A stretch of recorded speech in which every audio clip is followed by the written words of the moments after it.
Welcome to Matt Holman Golf. Just having a look at Seve again, hitting sort of two variants of higher shots or lob shots. Had the opportunity to meet him once about 15 years ago or so at the Belfry.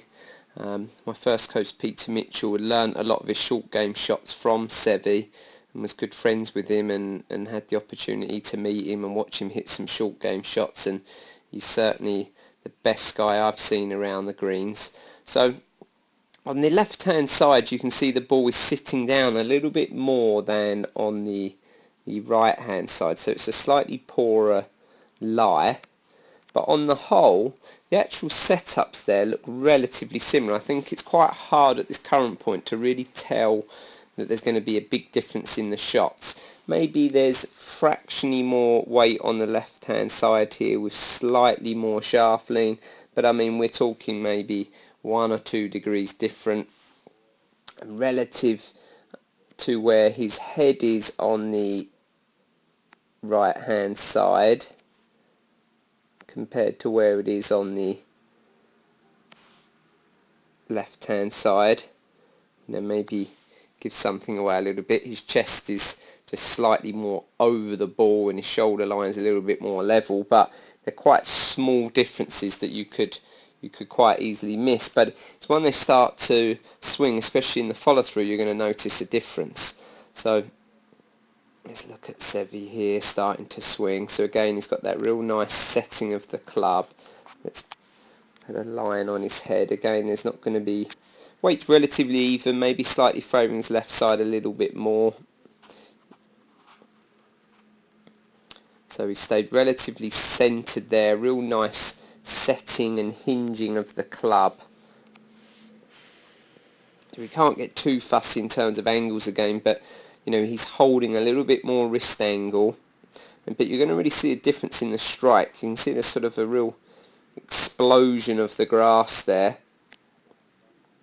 He's got really retains the flex in his front leg, which again, so many of the coaches have copied or looked at Seve in. Most of the modern bunker play, we're really trying to lobbing, retain that flex in the left knee. So if we now watch him hitting on the right hand side, I think to the top it's going to look relatively similar. Let's take you back here. So you can see, I think again it's still hard at this point to see a difference in the shot. Maybe on the right hand side he's transferred his weight behind the ball a little bit more, but this is going to be the big difference. You're going to release the club a little harder. Look how his follow through now is very much going up, and he ends up with this big high follow through, and you can see how his eyes are looking up, where on the left hand side it's a version of a lob, but he's driven down, he's taken much more of a divot. You can see on the left hand side he's picked the ball off, there is no divot at all, and his finish is done by there.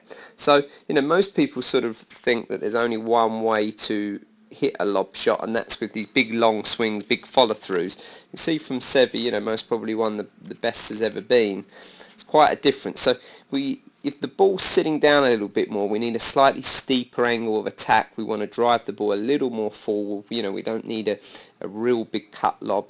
Don't be frightened to make this similar backswing, but just shorten the follow through up. That will give you a little bit more shaft lean through impact, increase the angle of attack, and allow that ball just to push forward a little bit more without you having to swing quite as hard.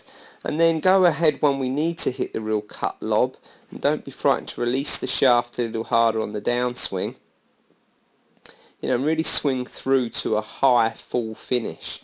I know it's something that Tiger's taken from the way Seve plays his shot, and he will vary the height of his follow through relative to the trajectories after. So the lower the follow through, the lower the trajectory.